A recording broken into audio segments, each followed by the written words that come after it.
Bluegrass Airport is an American aviation story. Its remarkable history has been chronicled through a series of oral history interviews. We are speaking with Betty Moseley, a 2008 inductee to the Kentucky Aviation Hall of Fame.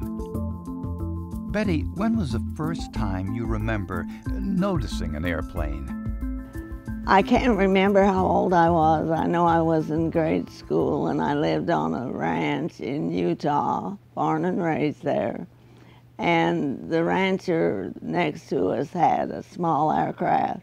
It's on top of the Uinta Mountains and it was yellow. That's about all I remember, but I know I was intrigued.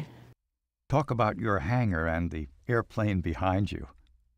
Oh, I'm where I love to be. This is my home away from home. I love Bluegrass Airport. We're the most beautiful airport in the world to me. And my plane, we ordered her in 1968, the Smitten Kitten, and picked her up in May of '69. And I've been in love with her ever since. We originally were up where we have old hangars, very small. No running water except outside, but that was all right, and we loved being there. And finally, the airport allowed us to build down here, so this is where we've been since 1996. She's a 1969 Piper Cherokee that we ordered at the factory. And they called her Triple Nickel Betty. My tail number is November 255 Bravo. And so she's been the love of our lives ever since. Would you tell us about your husband's interest in flight? He always loved flying. Since he was a small boy, he wanted to be a pilot and become a dentist, and he became both. And he made me learn to fly, and I ended up loving it. When these hangars were under construction, what was your involvement? The boys hornswoggled me and made me do the bookkeeping, so I was the keeper of all the money for the four of us. And we're on Taxiway Echo, and it's a wonderful place to be. As you all came in, you saw we come straight to my hangar. Who were the other people involved in building these hangars? Mr. David Trapp, who just recently deceased, and George Smith, and John Sis. So we all went up together. Betty, did you hear any of the stories about the airstrips before Bluegrass Field? Yes, I learned to fly at Old Georgetown Airport, a 1,700-foot grass strip. And I hardly knew what to do when I got to Bluegrass and runway 22. I could land and take off about 3 times. Tell us about your entry into the Powderpuff Derby. That was in 1971, and it was the 25th anniversary of the Powderpuff Derby, which is the largest and longest speed race in the world for women. And that year we raced from Calgary, Alberta, Canada to Baton Rouge, Louisiana, and I represented Kentucky. Tell us what happened during that Powderpuff Derby. We were on next to the last leg of the race, and I heard a mayday, and I knew who it was. It was Louisiana's representative. And I had to try to help her, so I told her where we were. We were 50 miles out of Little Rock, getting ready to do our flyby. And she said she was lost and low on fuel and going to crash. So I told her a little fib and said we had passed the lake, but that I would slow up and help her. And we did get her down at an Air Force base with no fuel. But she was safe, and that was all that mattered to me. Because of what I did, in Washington, they flew to Kentucky and presented me with the second highest award, civilian award, for helping in that race. And I did lose out, but at least I finished it. In 2008, I was enshrined into the Kentucky Aviation Hall of Fame. I wore a fire engine red ball gown. What did your husband say to you about flying in the Powderpuff Derby? He told me if I had any problems at all and was unhappy about the race, to park the Smitten Kitten and get myself to Baton Rouge where the terminus was, and he'd have my ball gown for me. But nothing like that happened. We had the most beautiful flight. The race course was from Calgary to Great Falls, Montana, to Rapid City, South Dakota, Denver, Colorado, and Lincoln, Nebraska, and St. Louis, Missouri, and Little Rock, Arkansas, 3,000 miles. My co-pilot and I did the race backwards, part of it, to Baton Rouge, met Fran and her husband, saw her beautiful airplane that she would be flying in the race. But on the way back, I had a feeling I couldn't put my hand hard to it, but I was concerned about her. Both of us just had 250 hours. We were the lowest time pilots in the race. So we came back home and I told my husband about it. He said, Betty, you're just concerned because it is a long race and you've never done it. But going out there, we asked about her the whole way and they were fine. Her husband had, flown with her. And anyway, night before the race, we were going over our maps and everything for the race. And she called and said, may I come down to your room? She came and she had a little trip stick like a AAA. I said, Fran, where is the rest of your map? She said, oh, they're in the plane. They're with my monkey. She had a little monkey named Cherie with her. Handed her pencils and things. Anyway, she got her maps back together. We got to St. Louis and she was there. I said, how are you doing? She said, terrible. I'll see you tomorrow in Baton Rouge. And then after we took off and we're just 50 miles out of Little Rock, we got the call of Mayday and it was Fran. And she had not checked her fuel and she was lost and low on fuel. So my premonition came true and I think God stepped in and had me help her. I really do. Do you keep up with her at all? All the time. She wrote me a beautiful letter.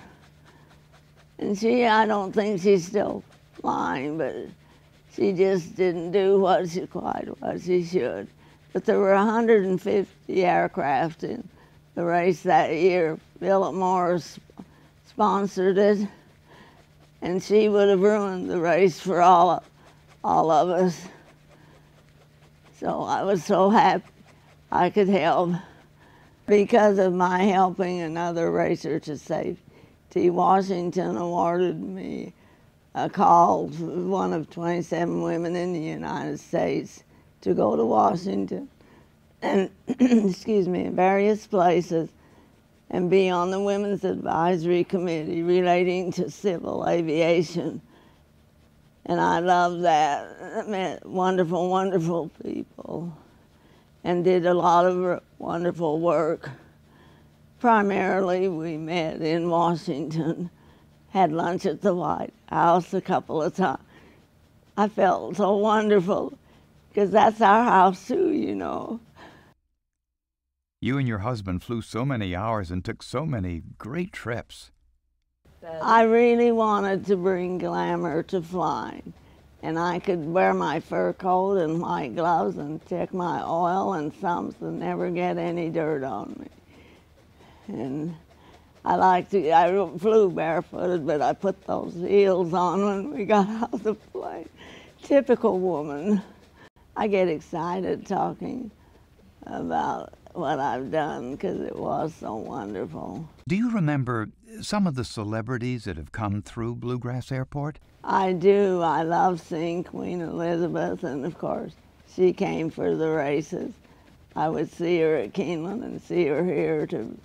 And her pilot took another friend and me through her plane, which I enjoyed. She's my star. Although we've had President Eisenhower, we've had other presidents, many people come in. Local aviation folks talk about a community feeling at Bluegrass Airport. Can you tell us about that? I think this community, and I certainly am a part of it, I can never praise the airport enough. The people that work here, the security, the safety. I would not be afraid to stay in my own hangar. And we're beautiful. We've got everything you could possibly want, and that makes it very special. It must feel like you've got a big extended family. I do have. I love TAC Air. They fuel my plane. They come if I have a tire flat. They'll help me in the hangar, maybe partly because I'm a woman, but they offer this service to everyone. And our fixed base operation is super. I know you've seen the new building. It is absolutely gorgeous. Let's talk about the Aviation Museum of Kentucky. In fact, the Smitten Kitten, I think, will be making her home there when I no longer fly. I am in there now, of course, having been enshrined. But I think it's a wonderful thing for the people of Lexington to have, and we are just newly moved to a new building, and we love it. You must come and see it. Tell us about your involvement in the Aviation Museum of Kentucky. I am active, and I am on the advisory board, and I love being there, and I love knowing what's going on, and I'm also on the board of National Aviation Hall of Fame in Dayton, Ohio. Our museum adjoins the United States Air Force Museum, and I've been on it 22 years. It was one of the first women. It was all gentlemen, so that's been fun. But I'm thrilled to be on ours, and I'm a docent, I'm a volunteer, try to do what I can. There is much more room in the new Aviation Museum of Kentucky. It really is, and I think we have a very wonderful jewel in our city to have it here. And I am all for inviting everyone to please come. A lot of people don't know we're here, but we're getting known very quickly. I'm a Kentuckian by adoption after 60 years, so I guess I can say I'm a Kentuckian. Very proud to say that. Tell us about Old Bluegrass Field, the old terminal, versus the new terminal. Oh, I would love to do that. I love our new terminal. We're so sophisticated. But I loved it when I got my private license. Nothing would do. I had to come to Bluegrass. Now you could park at below the tower and run up, give everyone a hug and say hello, and it was wonderful. And the terminal right there in Piedmont, when I modeled many years ago, would even come back and pick you up. You could fly for $8 to Louisville and back. So when you were modeling, you would take advantage of that. I did an Eastern Airlines and Piedmont, and I did christen the first turbojet into Kentucky of Piedmont. That was exciting. Talk about Old Bluegrass Field. Well, we had no fences, so you didn't fence us in. And the terminal was very, very small and very personal. And everyone knew everyone. That made it wonderful. In days gone by, people would fly in and park their private planes across from Keeneland to go to the races. Well, we always did. We would park there and go catch the big race, come back and go flying to taxi out and take off. That was so wonderful. And I'm glad you asked me that because we miss it and it's no longer available. We are planning to put new hangars over there though, so that will be a nice plus. But our new addition to the terminal is all so wonderful. So we've done a lot. Have you ever had any emergency or crash landings? Fortunately, I love this airplane so much because I have 2,300 hours in this aircraft of my own piloting, and I've never had an accident, and I hope I never do. You take care of the aircraft, it'll take care of you. I am rated as a commercial pilot, although I don't fly for hire. I just fly for pleasure, like going to lunch and shopping and everything a girl loves to do. When did you get your pilot's license? Can you tell us about your first flight? My husband promised me that I could take the plane and a friend and go anywhere I'd like with the airplane if I'd behave myself, which I promised. And we flew to Dallas and shopped at Neiman Marcus, had the most wonderful time, and would you believe the bill beat us home? Talk about the last time you flew. It's been a few months because I had a fall, but I'm doing better. You can't keep a good woman down, especially a pilot. Tell us about the airplane that saved your husband's life in World War II. Well, I was engaged to my husband at that time, and he was on his 13th mission on Easter Sunday in April 1944, and they had dropped their bombs over Berlin and were on their way back to England when 2 German fighters attacked them, and they shot up an engine. So he was minus 1 engine already. In a bomber, a B-24 Liberator was the large one then. And so this plane named Hurry Home Honey came up under his wing, and that's all he saw, and went away. And 43 years later, we met the pilot and his wife. And the reason it was named Hurry Home Honey is because every letter she wrote, she signed it, Hurry Home Honey. But that was a real nice treat. Chuck Yeager was at that party that evening, a very famous fighter pilot. So we got to meet them. Getting back to the story about being helped, Kent thought, and his navigators thought they could reach Sweden, and they did, and they crash-landed in Sweden and were arrested and interned there until November of 1944. And then he came back home and came to Utah and married me, and here I am. Many decades later, how did you find that airplane? It was parked here at Bluegrass Airport. One day a fellow from Clark County Airport owned it. My husband saw it and he said, "Betty, that is the plane that saved my life and my crew."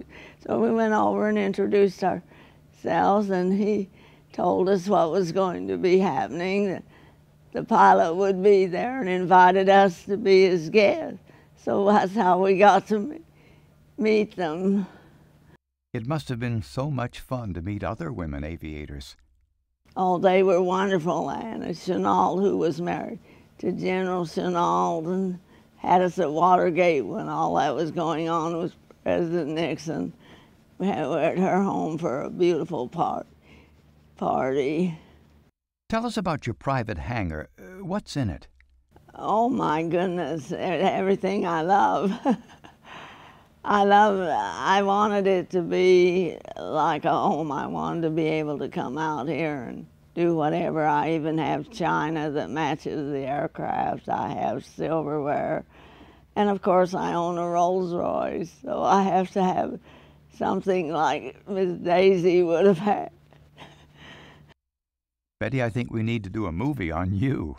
Well, you know, they talked about doing it, and I love the name On Fire at 50 because I did not tell you all that I was 42 years old when I started learning to fly.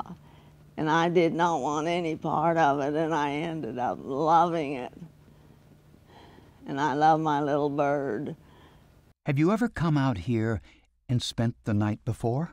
We came during the ice storm with our 3 kitty cats, and we all slept on that small bed, and no one moved a foot. It was so cold.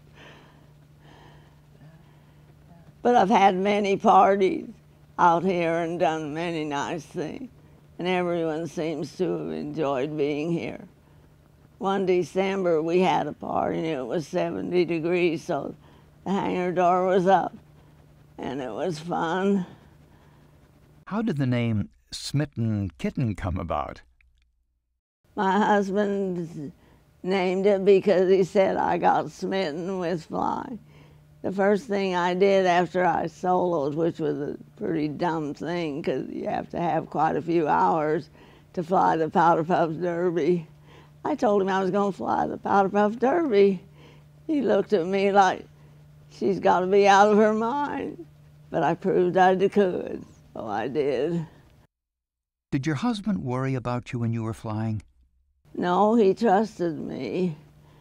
He said I was a very good pilot. My main object is to try to be a safe pilot, and I promoted safe nonstop in aviation everywhere. Tell us what you remember about when the Concorde SST came to Lexington. It was a trip to England, and a lot of Lexington people went. And we were able to take our plane and have an escort and have a picture taken with it. And I loved the way he came in and flew around Lexington for the people to see, and came back and landed. And we met the entire crew. When the Concorde SST came in, you moved your plane so it was next to it and took a picture. Tell us about that. We did, and we had to get special permission. We do have wonderful security here at the airport now, since 9/11 especially.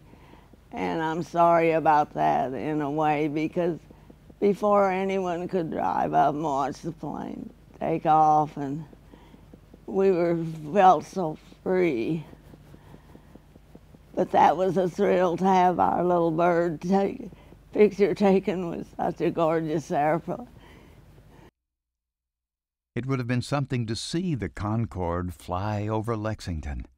He did, very slow, the day we came. I also have a Rolls Royce here. My husband and we love antiques, maybe because we were getting antique, I'm not sure, but I have a 1971 Rolls Royce that we've shown in the Concorde d'Elegant, and one showing her, and we're very proud of her. Someone asked me, said, do you feel the same about your car as you do the airplane? And I said, I'm very sorry, but I can't. The airplane comes first. Your airplane looks like it's brand new. Thank you. I'm the one who always waxed it. And my husband would do the belly of the aircraft, the undercarriage. But I found out after my late husband passed away that that wasn't easy. But I love her. I always pat her after flying and thank her for a great flight. How many gallons of gas does it take to fill her up? 50. But it's quite expensive now, but I'd rather have to go to McDonald's for a hamburger and fly my plane than I would a special dinner. When I was first learning to fly, fuel was 22 cents a gallon, and we flew everywhere. I burn about 9 gallons an hour at 130 miles per hour. Betty, tell us about the photographs. I had just been to Keeneland and had a wonderful day. It was a beautiful day, and I'm a lady who loves Keeneland, and I love wearing a hat.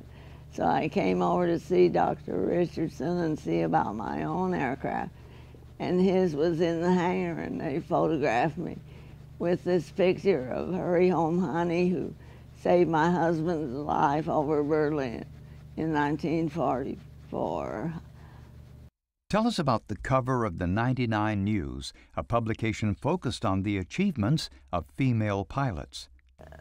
Flying with the National Guard, Colonel Black was my pilot. And I had mentioned to Major General Freimeyer that I'd love to fly a supersonic. He said, "Won't be a problem, I'll call Washington and we'll arrange it." So this was the day of the flight. And I'm so excited, television there, newspaper and all, and I thought, am I crazy? Did I really want to do this? And anyway, we were taxiing out, and Colonel Black asked me, he said, "Miss Betty, do you want to go back?" And I couldn't say yes. I said, "Oh no," he said, "you'll be fine when we get at 18,000 feet, which we were. And I said, "Could we go over Lexington?" He said yes, and I called Lex, and they weren't very nice to us.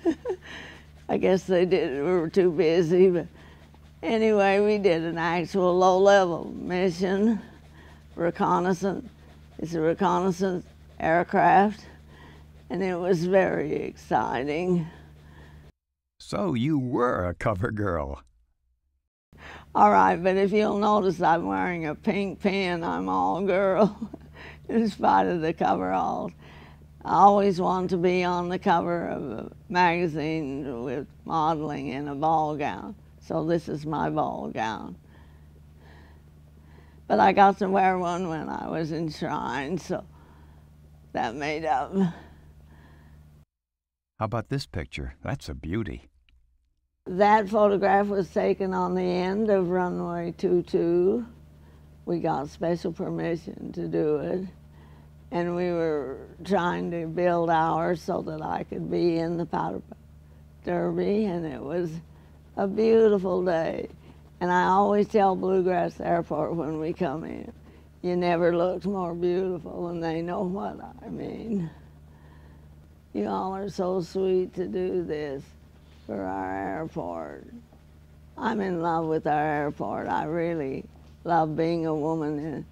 You know, it has always been a man's world, but we're breaking the ice.